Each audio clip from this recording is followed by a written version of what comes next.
Welcome to the IPCE Textile Virtual Summit 2020. I am Erin Simmons. I'm moderator for this particular workshop.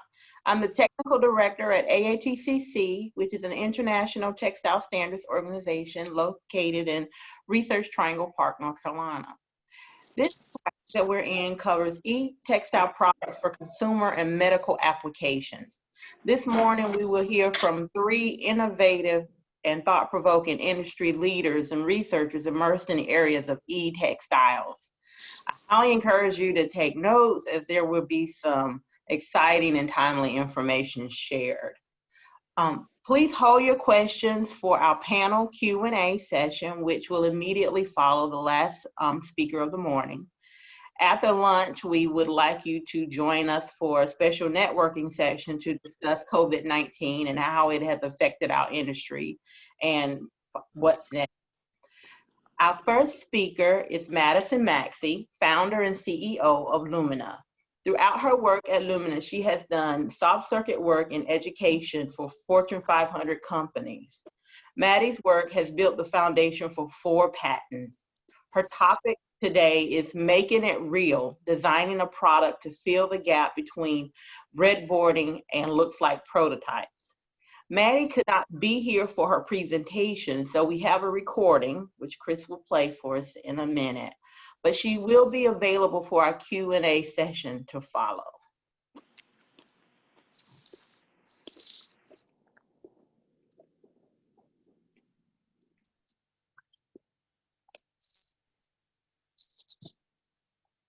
So whenever you're ready, Chris.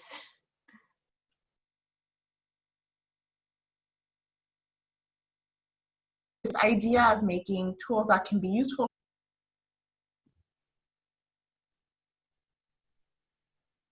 Hi, my name is Madison Maxey, and I'm the founder and CEO of Lumia. And I'm really excited to present to you today some research and development we've been doing, and this idea of making tools that can be useful for e-textile prototyping. I call this presentation Making It Real because getting to the point of having an e-textile product, getting to the point of making a real product requires a great prototyping process. And the goal of this product we've been working on is really to aid with that prototyping process. So my goal today is to walk you through our research in developing this product with the hope that it could be useful to you in your product development process. So this whole conversation and product really begins with coronavirus. You know, we've all seen this image many, many times, but for us, we typically work with R&D and innovation groups. Their budgets got cut with coronavirus. So once budgets were cut, we really started thinking, what's a product we've always wanted to work on? What's a problem we've always wanted to solve? And we started really thinking about the process of making an e-textile product get all the way to market. And we all know there are issues with production and scalability, but something that we've been working on quite a lot are creating looks like prototypes. So kind of that green square in the center, in order to allow companies to get a good idea of what e-textiles can look like and test these prototypes either with customers or for technical specs.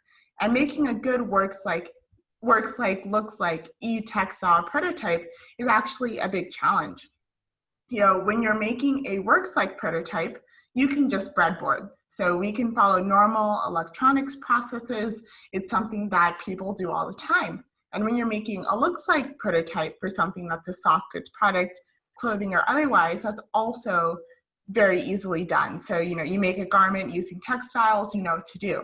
But when it comes to making a looks like prototype that uses e-textiles, you tend to get these really kind of Frankenstein prototypes, like the one that's in the picture here, where you kind of just have to hot glue things together. You have a lot of wires everywhere, and those can't really be used for any sort of testing or user assessment that will give you really realistic data because it's so far from production.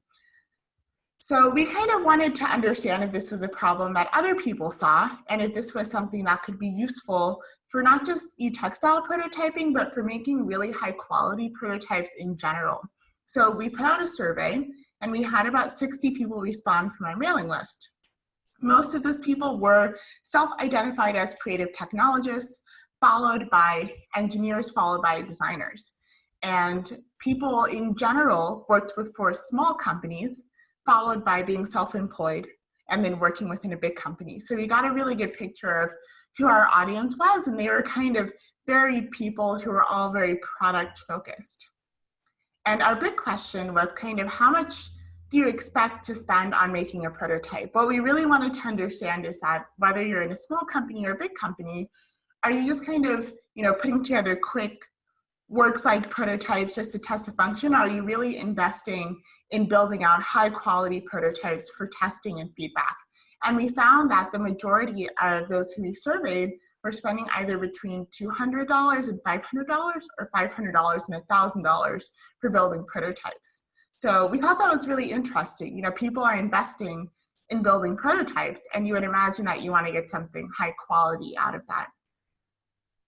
We were also wondering what traits people were looking for in prototyping tools. Of course, we, coming from an e-textile space, want to make things that are drapable, sewable, bondable. We want to make them very e-textile focused. But we started to think in general, e-textiles can integrate into a lot of materials really beautifully. So let's find out all of these different kinds of material traits that people might be looking for across an engineering or design spectrum.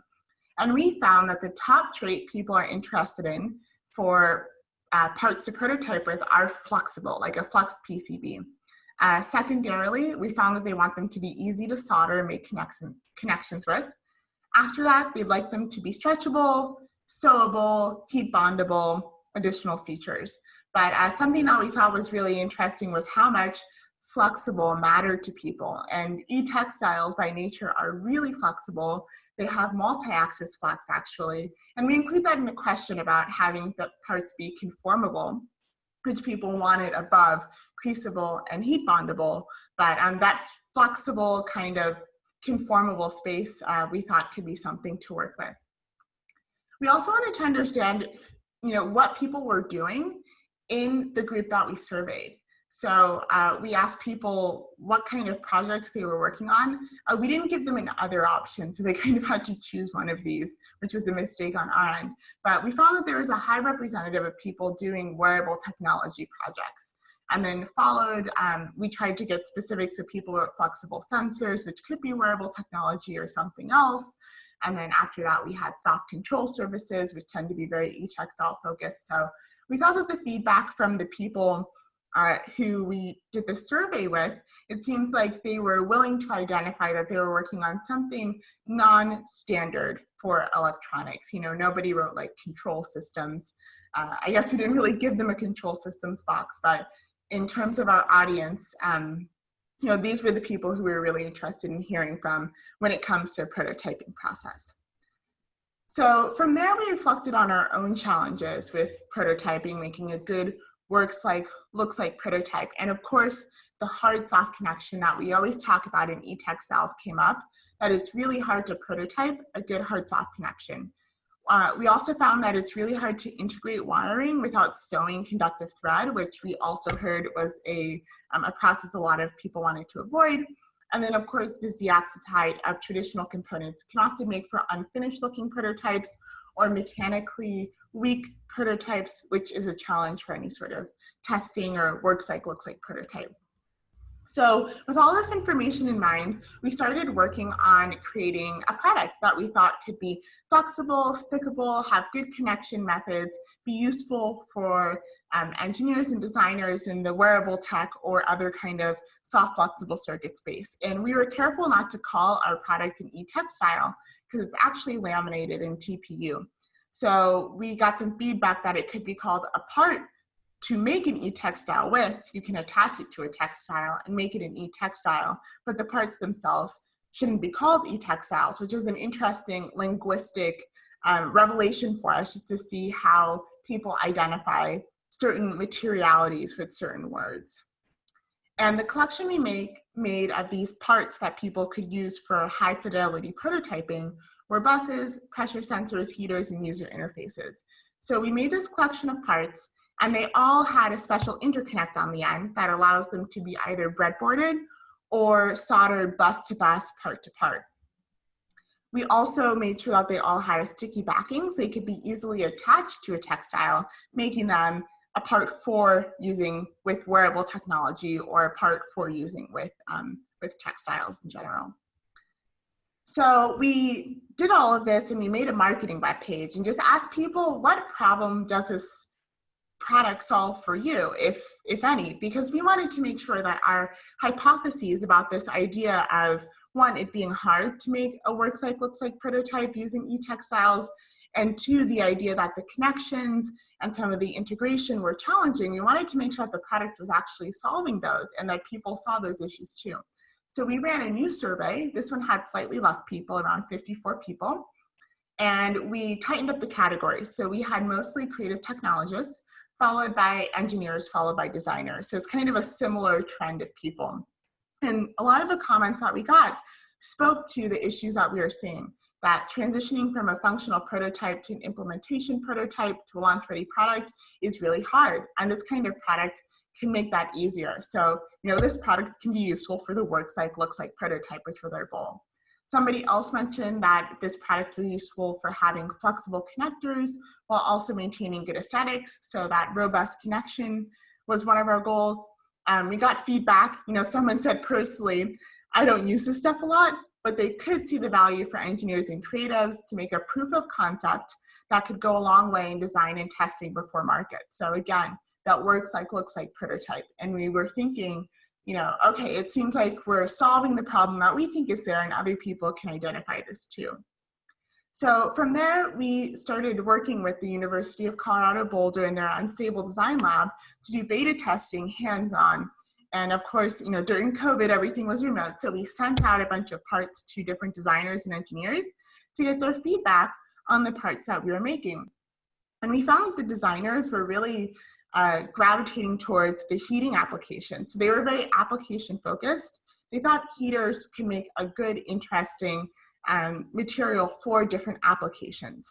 And that the engineers really gravitated towards the pressure matrix, which can read up to 9 individual analog pressure locations. And they thought that the complexity and the uniqueness of the pressure matrix combined with the materiality of it being made for making e-textiles was really interesting. So we saw a difference of priority between those who were focused on the application and those who were focused on the technology, thinking they might find an application later. So after this beta testing, we continued to give the parts to a big group of creative technologists to work on projects to see if people could actually integrate these into somewhat final looking prototypes. And we found, we gave them to 7 creative technologists total, and these are 3 of the projects that were made.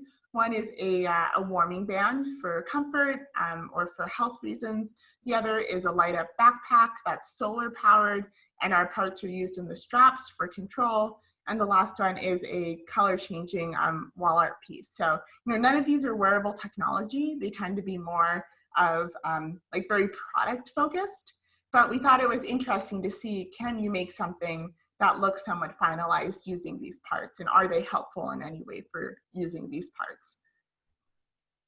And these are just some images from one of the integrations that one of the creative technologists did. So you can see how the parts were used to integrate the pressure matrix with neoprene. They use one of the buses to fold around the back of the neoprene and have the heater on the other side, but they still do have a lot of wiring in the project. So if we actually want to get out some of the the traditional wiring, then we need to do further development on this product.